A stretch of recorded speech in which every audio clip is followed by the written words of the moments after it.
There's a very specific moment in Beethoven's Fourth Piano Concerto where he achieves a very remarkable effect, and it's an effect that I haven't seen anywhere else. And at the very key point of this passage, all he's using is just a root position G major chord, no inversions, held for an entire bar, 4 beats. And yet, even though this is the tonic, right, the home key, where by definition everything must resolve, it feels anything but stable. It demands resolution. And I would like to talk about this moment today. So one of the things that I want to bring out is how consequent Beethoven is when working out the formal implications of where he's placed this moment. Because the effect is really cool. I mean, the auditory phenomenon is very interesting. But with Beethoven, it's never about just a cool effect. The placement of the moment is significant, and placing it there has consequences for the rest of the movement. So we're in Beethoven's Fourth Piano Concerto, the G major concerto. It's a wonderful piece, and it's wonderful for a variety of reasons, but one of the reasons is how efficient or economical Beethoven is with his musical material. So all the material is extremely closely interrelated, right? It all comes from a very condensed set of bass components, and this will be one of the threads running through what I want to talk about today.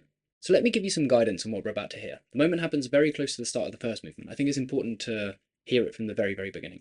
So we start off in G major, and the first phrase is actually already remarkable because the piano starts alone without the orchestra, which for the time was already a huge innovation.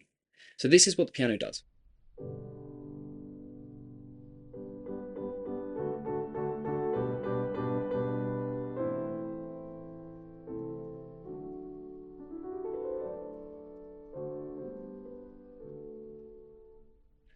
Make sure to remember these two chords, the G major and the D major, and this tiny little motif they form at the top, because this is going to be important later on. So then the orchestra comes in, and it's a wonderful colour because the note at the top is the same, but the underlying harmony is completely different. We're in B major. Well, I mean, I say we're in B major. I'm not even entirely sure that is the right way of describing what we're hearing, because the thing is, the memory of the G major is still so fresh, and we move away from B major back to G major so quickly that it kind of feels like we went very far away, but simultaneously we never really left. And instead of hearing it as a new key, it almost feels like we're hearing it as some harmonic brightness added onto the G major. But in any case, listen to what a heroic traversal of the circle of fifths he undertakes in only a handful of seconds.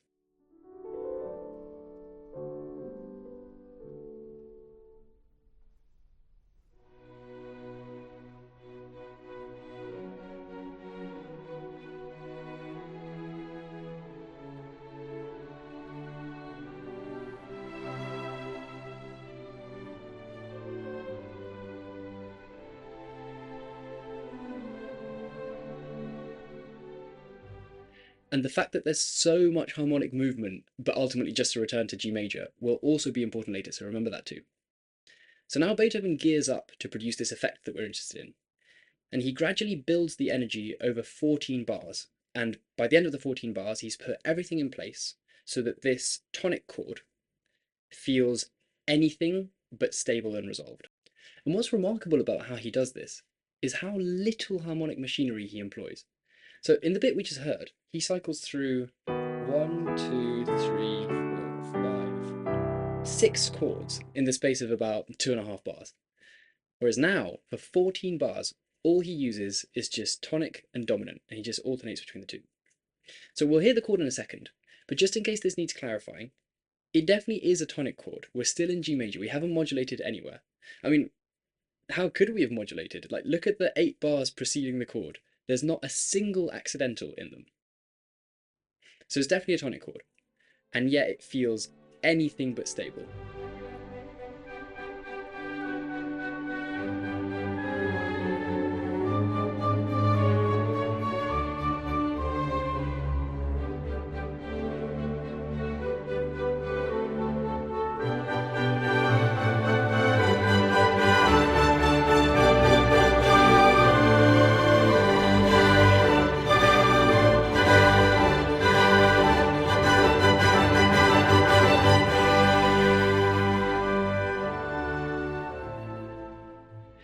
it needs resolution, right?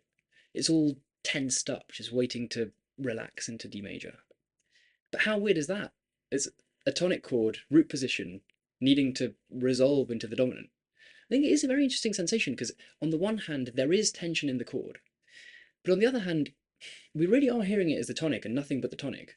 So if we could pause musical time for a second and just forget about what we've just heard, I think it does have the appropriate ingredients for us to hear it as stable just for a second.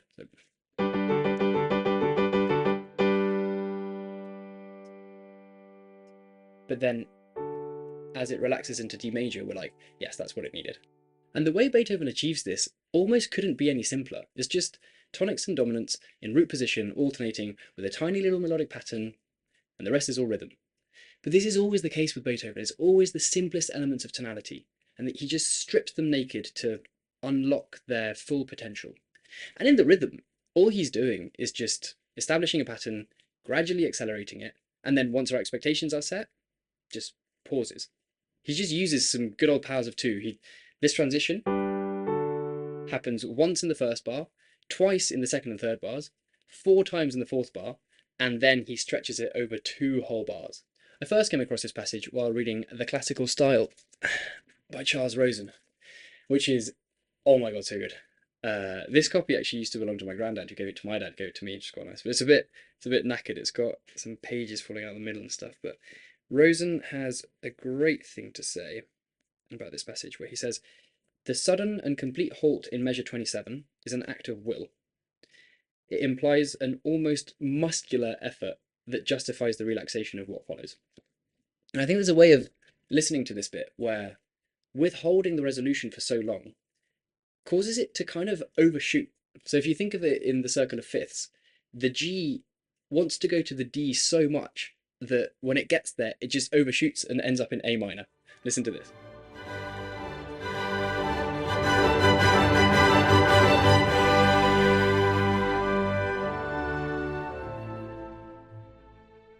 But with Beethoven, it's never just about a cool effect. So what he's doing is fascinating at a formal level. This movement is organized into sonata form, and defining sonata form is complicated, and then you need to make sure that you're accounting for how it should adapt if there's a soloist alongside the orchestra, and there's lots to be said, and it's very interesting, but it is complicated. But at the very, very core of sonata form, the fuel that drives sonata form forward is the fact that at some point we have to go to a new place, right? A new key. So it might be the dominant, it might be somewhere else, but at some point what was home and was stable must no longer be stable. And the drama of sonata form is about regaining that stability. And what Beethoven is doing here is showing us that this G major that we started with can and will be destabilized. So I told you to remember the opening chords, this G and this D, and look at the chords that he's using for this effect.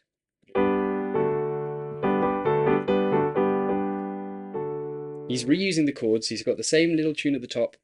He's rendered the stability of the opening chord into a dynamic element. Sometimes I can't help hearing this passage as ever so slightly tongue-in-cheek. Because remember when the orchestra came in and we went through half the circle of fifths in like 5 seconds? And for all that harmonic complexity, we never actually really left G major.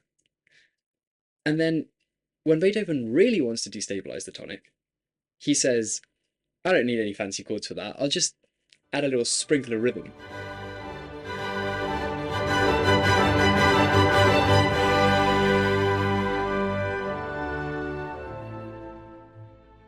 But really, it's about how Beethoven works out the consequences of what he's done. He's chosen to destabilize G major in this very remarkable way in a very specific spot, and this has consequences for how he structures the rest of the movement. So this movement is organized into a sonata form which has a sort of double exposition, a first one which is largely orchestral, and a second one in which the soloist joins back in. But what this means is that there's certain musical material which we end up hearing 3 times, once in the first exposition, again in the second, and a third and final time in the recapitulation. So for example, remember this theme from the beginning?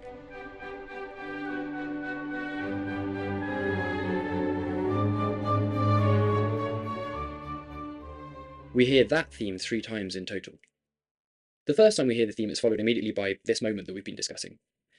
But by doing this, it's as if Beethoven is earmarking this spot as the place where things happen, which means that the second time we hear the theme, he chooses this precise location for the proper core sonata form event, which is the actual modulation away from G major. And the third and final time we hear the theme in the recapitulation, he's got a bit of a problem to solve, because he's already had such dramatic and destabilizing material here twice already. Whereas now he needs to make sure that he doesn't do anything that would permanently move us away from G major.